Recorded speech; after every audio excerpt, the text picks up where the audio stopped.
Gee, I don't know why. I don't know why it won't heat this up here right now. I have no idea.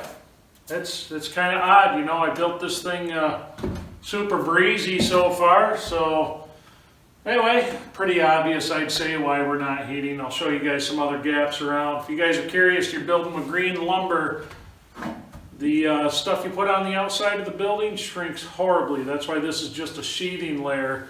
I had so many questions on the siding on this thing, and am I worried about rain? Yeah, I'm worried about rain getting in here, soaking the timbers and them not being able to dry out. But I've said it before in a lot of videos, this is not the finished layer of siding, this is just a layer of sheathing. We're gonna chip away at a final layer as we can, when we can. So it's gonna have tar paper around it, and then we're just gonna work up the side with siding. I was thinking of cedar shakes, but you know what?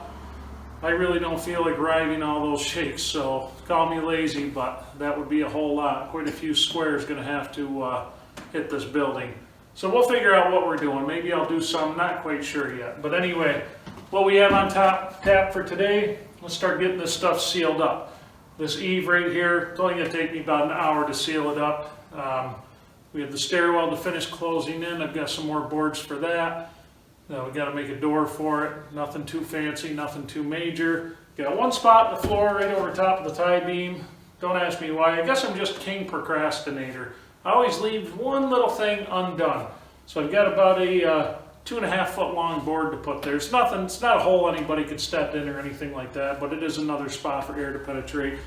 Of course, I say another spot for air to penetrate, but you look at these floorboards the way they are, I tell you what, they're not really stopping anything from getting up through. If I wasn't being lazy or didn't have a bunch of stuff up here, probably what would be a good thing for me to do, and I'm not going to do it, but it would probably be a good idea if I had that kind of time. Pop these floorboards up, tighten them all up now that they've dried out and shrunk to where they're going to be. But like the siding, this is just a layer of sheathing on the floor. This is just subflooring, so we're going to go over it with something else. And you know, I've been thinking it over. I might even go over it with tongue and groove pine. Not sure yet, tongue and groove plywood. Really not sure yet, but the more I think about it, the more I like that idea. Just give it a nice solid floor, tie everything together. And plywood on a stick-built place has a lot of structural properties that help keep things from racking, things like that. But anyway, other nice thing, having this stove going. Every time I walk by a couple scraps on the floor that are dry enough to put in, right in the wood stove they go. And believe it or not, as breezy as it is, the wind's hitting this side of the building today. I can actually, we're quite a ways away from, we're probably a good 30 feet from that wood stove, and I can feel just a hint of it over here. That wood stove heated our 1,500 square foot house, no problem, for a long time. I just got tired of waking up to a cold house in the morning when the fire died down to nothing but coals. But it's not going to have a problem driving us out of this space. I mean, it's wide open up here. It's going to be insulated. That is actually perfect for in here. So I guess it'll be back to cutting firewood, even if it's just for the shop over time. But I don't mind that. I really enjoy cutting wood. So anyway, I'm going to quit yakking at you. We're going to throw you in time lapse, and we're just going to start running down the line here and getting this stuff squared away. So I'll see you on the other side of it.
Okay, so we have the eaves closed up. I've got 2 pieces left to put in there, but I'm going to use a couple pieces of scrap when we're done with this to close those up. Only take a couple minutes. It only took like an hour, if that, to get down through there. But anyway, the next biggest infiltrator of cold air in this building is this stairwell opening. Everything from downstairs just comes right up. Good windy day, you could feel it. You guys know why if you've been watching for a while, so I'm not going to tell you again why we have so much cold air coming in from down below. Come spring, that will be the first thing getting taken care of. So anyway, we got to finish closing this off. We got to close the top, we got to close the back, we have to build a door. It's getting late, so I'm going to see how far we can get tonight on this one. We'll start framing in the door, at least get a couple of the boards on the back, at least get the door pieces cut. And believe it or not, it is quite a bit warmer up here with the stove going, even with all the air infiltration we have. I had a comment saying, you know, you're going to have 99% heat loss because you're not insulated. Before you leave comments, please watch the entire video. It just makes it a lot easier. I believe we addressed that at least 1,000,000 times the last few videos. So anyway, we're going to get to it. I'm going to put you back in time lapse, and I'll see you on the other side of it.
Alright, there we have it, another door built. All we have to do is make a latch for it. Clears the wood stove, no problem. We have about probably 8-10 inches to spare. Shuts nice, swings nice. We'll deal with it.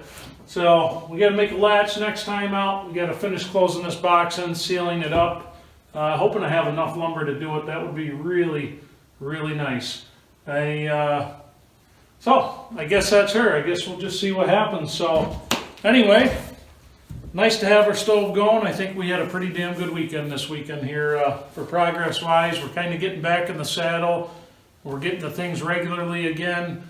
I have more insulation board to put up, so that's going to be coming soon. I think what I'm going to do is I'm going to hit all the eave walls. We have enough to do all the eave walls, and then we have enough to do the high part of the roof all the way down. That's what we're going to concentrate on first, because all the heat's going to get trapped up there anyway. I have the spray foam we need to foam the rest of where the roof sections meet, so we don't have to worry about snow blowing in anymore. Just this door closed right here, believe it or not, is already trapping more heat. So every little bit we do, it's just going to make it a little bit nicer for trapping the heat up here. Obviously by next winter, hopefully we have the floor insulated. Hopefully everything else is insulated. I mean, we have a ton of stuff left to do in this building to get it shop ready. I mean, we could do some projects here and there, which we're gonna do, but I'm kind of in the mode of let's get it set up. Let's try to get it done right first, and then kind of go through and do the projects I want to do, because it's fighting extension cords, just fighting anything is just going to be, it's just going to be so non-productive for what we're doing. I'd rather just be able to come in here, work without tripping over shit, having my tools set up, kind of work like we've never worked before. In all the years I've been doing stuff like this, I've never had a nice organized shop. I've never had enough space to do anything. If you guys can't tell, I kind of cramp myself into one area, but that's because I'm so used to working in a small shop, and when you get used to that, it's really hard to get yourself out of those habits. I still have to figure out kind of how I want to lay this shop out. That's always in my mind, because I'll probably bring a couple outlets up through the floor under where the benches are going to go, but in order for that to happen, I kind of really have to make sure that stuff is exactly where I want it. We have a big radial arm saw that's got to come out. I still have to get all my shop tools out here. We have a much better table saw, things like that, the band saw, which we have to rebuild because it ate some bearings. But anyway, so that's where we're at. I hope you guys enjoyed this one. I know it's a lot of time lapse, but it is what it is. It kind of saves the redundancy. So anyway, I'll see you guys the next time.